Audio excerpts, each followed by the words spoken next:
Ndugu zangu, tumsifu Yesu Kristo. Milele amina. Tumeelezwa mwanzo wa madhumuni ya misa hii.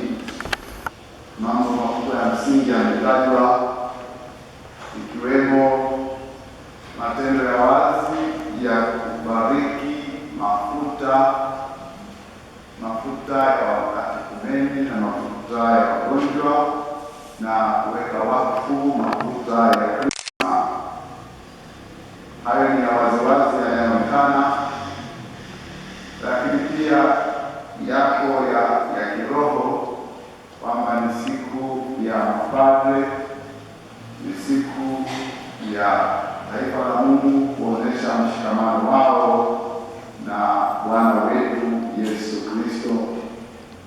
Hivyo ndugu zangu, wazo kubwa kabisa ambalo linatuunganisha sisi sote ni kwamba kwa kupakwa mafuta tunatakiwa kuwa Kristo mwingine.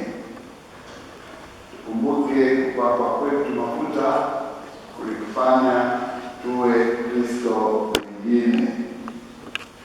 Ndugu zangu, katika siku hii muhimu hivi ambapo sisi wote humu ndani tumepakwa mafuta matakatifu kwa mujibu wa ubatizo wetu, kipaimara na daraja takatifu, na haya mafuta huandaliwa kama ishara muhimu ya ukamilifu wa kazi za Kristo.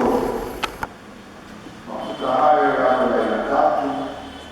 Mafuta ya Krisma yanatumika zaidi kwenye ubatizo, kipaimara na kwenye ukamilisho. Padre anapakwa mafuta hayo kwenye viganja vyake, na kwenye waskofusho askofu anamiminiwa mafuta hayo kichwani. Zaidi sana kutabaruka kwenye makanisa, na kutabaruku watatu. Matendo haya yote yanamaanisha anayepokea mafuta hayo amewekwa wakfu. Anawekwa wakfu maana yake ni kwa ajili ya Mungu, kwa ajili ya shughuli za Mungu. Hivyo sisi sote tunashiriki hali ile ya Kristo kwa sababu tumepakwa mafuta ya Krisma. Tunashiriki upadre mmoja wa Kristo, mlei, mtawa na mgrei. Tunashirikishwa upadre wa Kristo. Kwa mujibu wa kusudio la siku hii, siku ya mapadre, lakini ni vema mmekuja kushiriki kwa sababu ninyi nanyi mna sehemu yenu katika upadre ule wa Kristo. Mafuta ya katekumeni haya hupakwa kwa watu wanaojiandaa kupokea sakramenti ya ubatizo. Kabla ya ubatizo, mafuta ya wagonjwa hutolewa kwa wale ambao katika mahangaiko ya afya.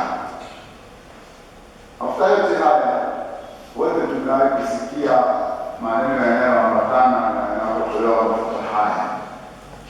Mathalan, wakati wa ubatizo, mtakapopakwa Krisma, padre anadokeza kwamba utakuwa unaunganika na taifa lake Kristo, na pia unakuwa kiungo cha Kristo aliye kuhani, nabii na mfalme.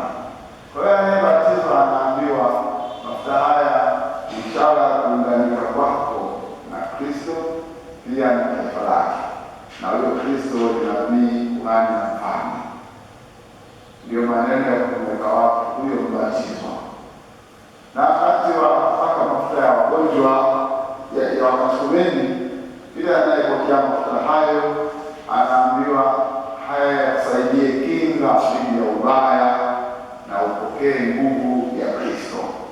Kwa hiyo mafuta yanayompa mtu kinga dhidi ya ubaya wa ibilisi na ubaya mwingine, na anapokea nguvu ya Kristo. Mafuta ya wagonjwa yana makusudi yake. Ukisoma kitabu waraka wa Yakobo kwa watu wote sura ya 5